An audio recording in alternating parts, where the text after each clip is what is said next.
Vamos a ver el tema servicios en Angular. Bueno, un servicio en Angular es básicamente una clase que tiene algunas características, pero básicamente es un componente o es un elemento del framework que es no visual. O sea, nosotros en un servicio vamos a poner algunas funcionalidades, algunas cosas que no tengan que ver con algo visual. Para cosas visuales vamos a usar lo que ya vimos que son los componentes, ¿no? Con sus entradas y salidas. En el caso de un servicio es algo más simple, es más sencillo un servicio, simplemente una clase que tiene algunos métodos, pero que bueno, metido dentro del sistema de inyección de dependencias de Angular y dentro de varias características que le da Angular, bueno, tiene algunas cuestiones especiales que es interesante ver. Nosotros vamos a usar muchísimo los servicios para comunicarnos con HTTP. Puede ser que tengamos un servicio para ver cuál es el breakpoint que es actual en la pantalla, para ver si estamos en mobile, para guardar alguna información de nuestro sistema, para tener los servicios de comunicación, como dije antes, por HTTP o por otros sistemas. Vamos a usar muchos servicios, tanto servicios como componentes, va a ser una de las cosas normales en las cuales nosotros agrupemos el comportamiento de nuestra aplicación.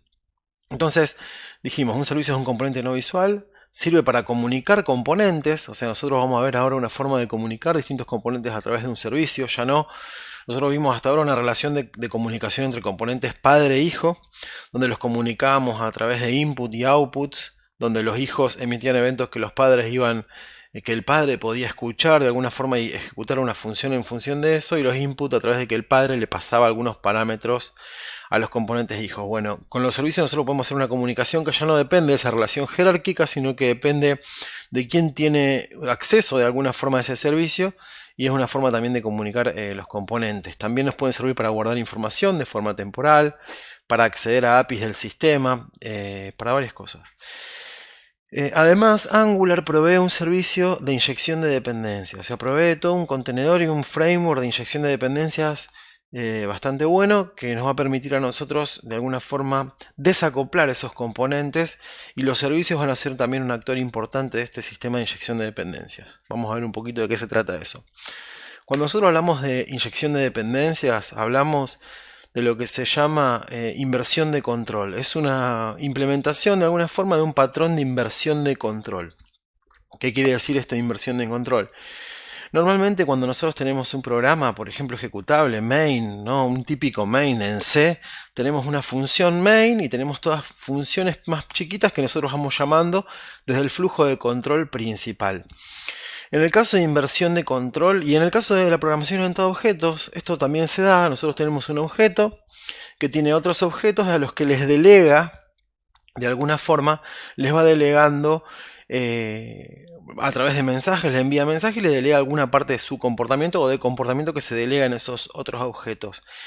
En este tema de inversión de control, lo que nosotros vamos a hacer, no vamos a tener un sistema, un flujo de control del programa desde el main, donde nosotros vamos a instanciar los otros objetos que vamos a estar usando y le vamos a enviar mensajes, sino que lo que vamos a tener en esta inversión de control es que esto también se usa muchas veces cuando nosotros trabajamos con un framework, donde nosotros vamos a decir, bueno, ante tal evento ejecuta esta funcionalidad, ante tal otro evento ejecuta esta otra funcionalidad, pero el control del programa no lo tiene el propio objeto, sino que hay otro objeto por fuera que es un contenedor que va a ir definiendo qué es lo que hay que ejecutar en cada momento. Esto se da mucho cuando tenemos sistemas con UI, con interfaz, donde nosotros no definimos cómo es el flujo de programa de qué evento se está escuchando en cada momento, sino que los eventos se van a ir procesando y nosotros le vamos a proporcionar las callbacks o los objetos que tiene que ejecutar el programa controlador para resolver un determinado problema. En el caso de la inversión de control acá y en la inyección de dependencias, ¿qué pasa?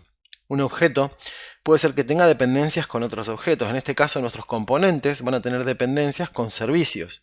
Por ejemplo, si nosotros queremos hacer una llamada HTTP, nuestro componente tiene que tener de alguna forma acceso a una instancia de un conector con ese sistema HTTP para poder hacer una llamada.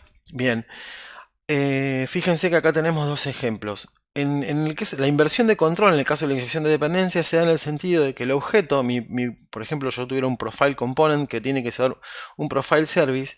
Acá no hay inversión de control. Este es un ejemplo donde no tenemos inversión de control, donde el objeto que necesita sus dependencias, en este caso el profile service, la instancia de forma directa. En el caso de la inversión de control en la inyección de dependencias, lo que va a pasar es que un objeto ya no va a decidir él qué objetos tiene que instanciar, sino que va a decir, bueno, yo necesito un objeto con esta determinada interfaz. Necesito que sea más o menos de esta clase. En este caso, necesito que sea un profile service. Puede ser esto que sea una clase o puede ser que sea una interfaz.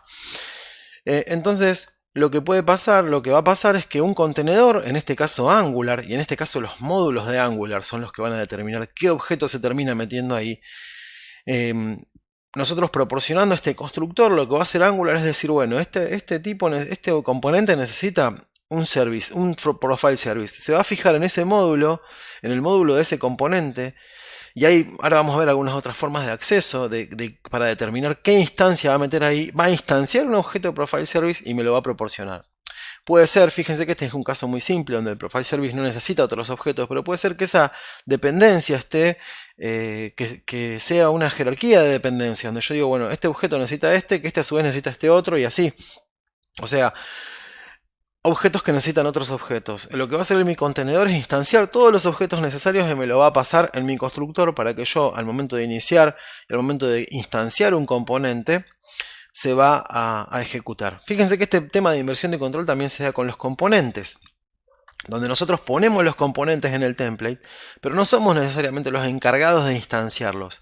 El que los va a instanciar, el que va a ser el new de ese componente, si bien nosotros especificamos cuál es la clase, el que va a ser el new va a ser Angular. Y ese new lo va a hacer de acuerdo, pues nosotros especificamos nada más un tag para un determinado componente, lo va a hacer en función del módulo y de la jerarquía de módulos que nosotros podamos crear. Nosotros ahora no vamos a ver en detalle el tema módulos, si lo vamos a mencionar, vamos a trabajar con un solo módulo. Después, más adelante, en alguna clase más avanzada, vamos a ver un poquito cómo es la jerarquía de módulos y cómo dividir en módulos una aplicación Angular.